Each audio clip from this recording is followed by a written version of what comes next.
1C. Expiration date 1C. Why's that in there? Because it has to be in there. Who says so? The Real Estate Commission says so, right? Is that your answer? You raise your hand. I'll give you props for that. You're being a little too formal for this class, but next time I'll get you. Next time I'll get you. It is perfectly okay to say that as an answer because the Real Estate Commission says so, because it's a rule and we're agents where you're obligated to follow that rule. So it's in there because it's a rule. Perfect. All right, let's get in there to the next part. It talks about the property. All right, let's relate it back to something that we talked about. And this language will actually carry over till we get to the contract as well. More is better than less when it comes to legal description. More descriptive is better than less descriptive when it comes to legal descriptions, right? I put the street address, but that's not sufficient by itself. So if it's in a rural, in an urban area, you most likely will be able to use a reference to a what?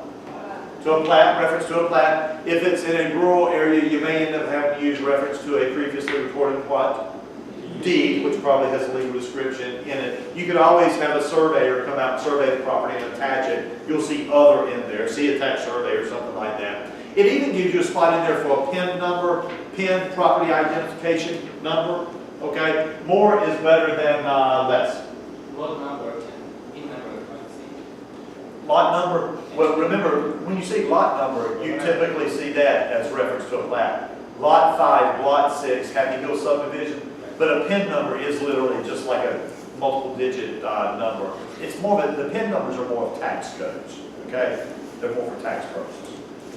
All right, then we get into the fixtures and personal property provision. But again, related back to what we talked about. Hey seller, if it's in this paragraph or attached to this property, you need to plan on leaving it, or we need to do what? Take it.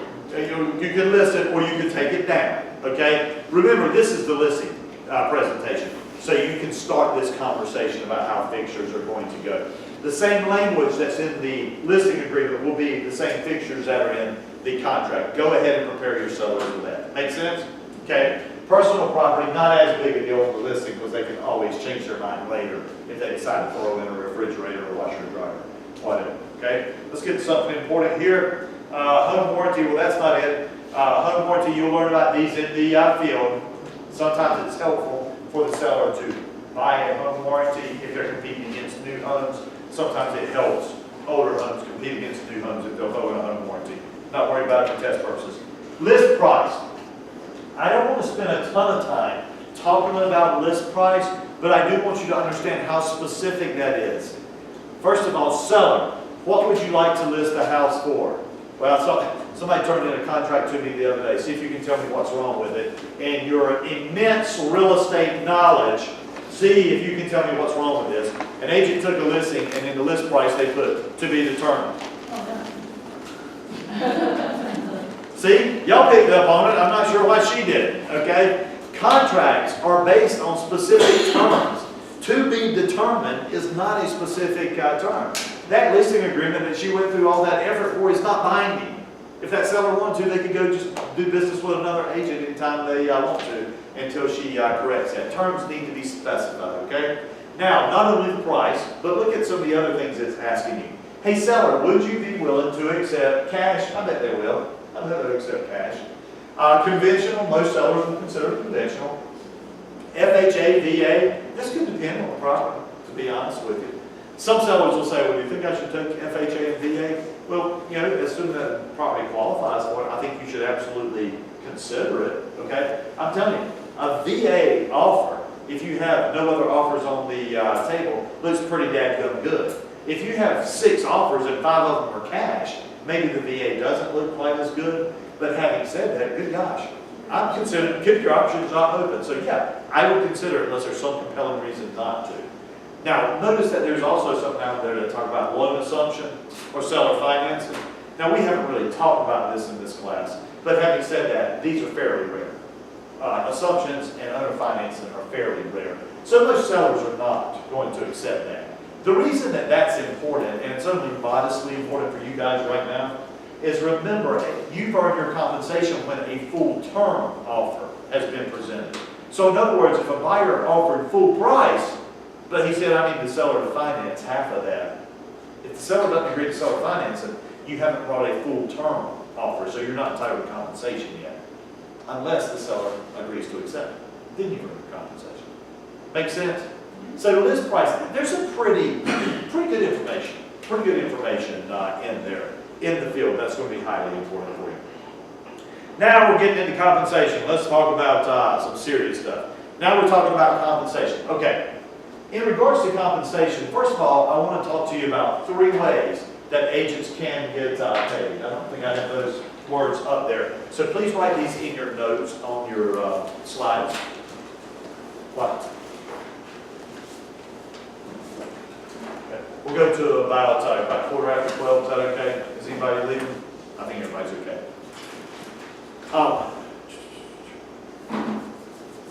3 types of ways that agents are typically paid. See if this one sounds familiar. A lot of agents are actually paid on what is known as a percent of sale price. Percent of sale price. Lisa, if you have to run, just stop the camera. Oh shoot, we're out in the same car, aren't we? Now I'm okay. We have to stop. Okay, we'll stop in 10 minutes. Percent of sale price. Is that somewhat obvious? Say again, sir. Percent of sale price, that's the one you hear most common, right? I sell your house for $200,000, you pay me 6% of that. I sell your house for $195,000, you pay me 6% of that. Most common, right? However, how about this? Flat fee. Flat fee. Perfectly legal. I sell your house for $200,000, you pay me $5,000. Okay? I sell your house for $195,000, you pay me $5,000. That's what we agreed to. And are you looking at the compensation provision right there? Do you see how it has that long blank?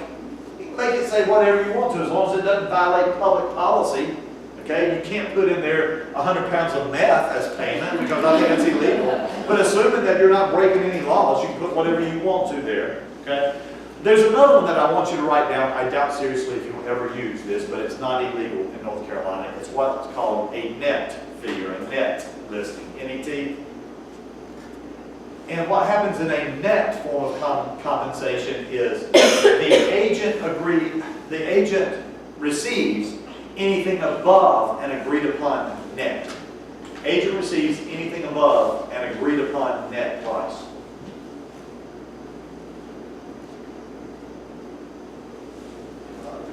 Anything above an agreed upon net price.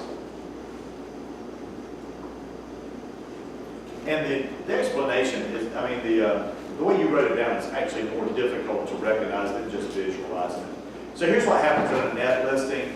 I'm talking to the seller, and the seller basically said, you know what? At the end of the day, if I made $125,000 on this, then I'm okay. If I sold the house for $125,000, I'd be okay. Well, seller, are you telling me I can keep anything above 125? Sure, what the heck? You keep anything above 125. Do you see how this could possibly go wrong? Okay. First of all, what motivation would the seller have to sell it for anything over 125? They're not getting anything above that anyway. They could sell it for 125.01, and you got it up. I doubt that's seriously what you meant to start with. On the other hand, how do you think they're going to feel if you end up selling the thing for $150 and you keep $25,000 commission on $125,000 net to them? I doubt seriously if that's what they meant either. So I don't find it practical. It's not illegal. I've actually seen it work in some commercial deals where it really motivated the agents to go out and try to procure some creative buyers and things like that. But in residential, I just don't see it happening. Okay, so it is possible. What did I just tell you? 3 ways that you might be able to be compensated in North Carolina. Percentage by far the most common. Flat fee, it's absolutely okay. Net fee, legal but rare. Okay. All right, continuing on. Let's talk about where the fee is earned. Put a little star beside where it says fee earned. What paragraph is that? Is that 70. There are some things that you need to read closer than others, and this clearly is what you need to read closer than others. When you talk about fee earned, you've already heard some of this language, so just go ahead and highlight it. The agent has earned the fee when they bring a ready, willing, and able buyer at the terms of the contract. And then if you will read that provision, you will also see where it says, or if the seller accepts other terms. Does that sound familiar? That's the paragraph from whence it came.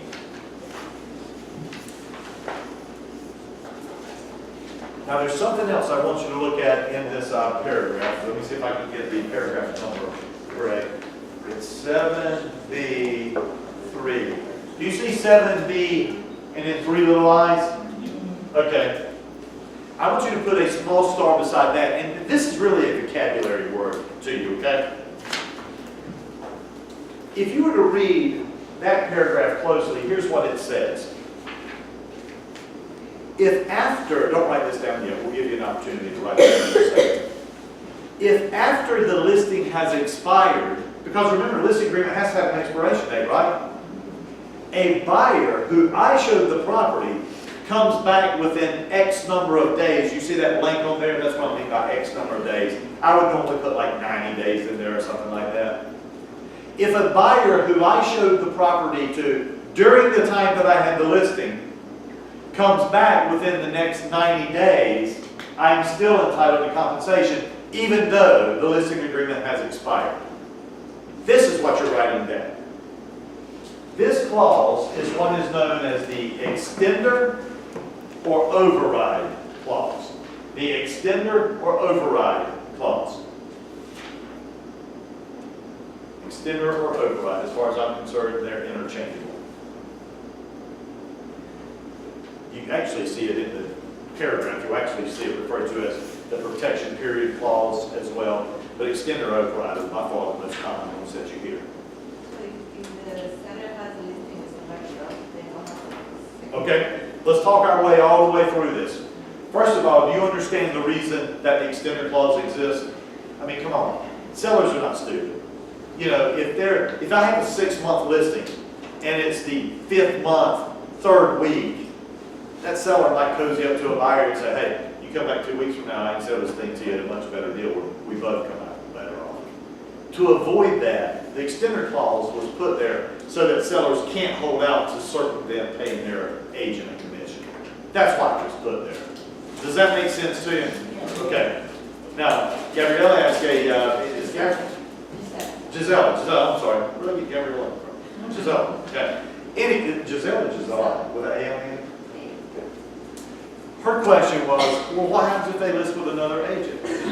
Interestingly enough, if you read that provision closely, I do think you should read that provision. I don't know that you need to read it that closely. But if you look down about 2/3 of the way down in that provision, you'll see a word, however, that's in all caps. And basically what it says is this. However, client, if you list with another buyer, with another agent in the MLS, then I waive my right to any compensation under the extender clause. Remember, the purpose of the extender clause was to keep the seller from circumventing it. Well, if they end up listing with another agent, they didn't fire me to prevent paying me compensation. They're going to pay somebody, right? So they fired me because I didn't get the job done. That's why we have that in there. Okay. That is the extender, the override clause. You need to know it exists. You need to know roughly what it does. It's a level 1 concept beyond that. Will you do me this favor between now and the time I see you again? When you read the rest of that provision so that we can talk in some detail about the compensation on there? Matter of fact, let me go ahead and just give you a precursor to what I'm looking for. What happens if instead of selling the whole property, I sell only a partial of the property? For example, if it was tenants in common, all 3 of them don't want to sell, but one of them says, I'll sell my 1/3. Okay, what would happen? And also, in being compensated, it doesn't just necessarily mean I sold the property. We could have sold, exchanged, bartered, some of these other terms. As an agent, what I did is I helped you convey all or partial title to someone else, and I deserve to get compensated for that, okay? Will you look for that? I apologize that we're going to cut it short today.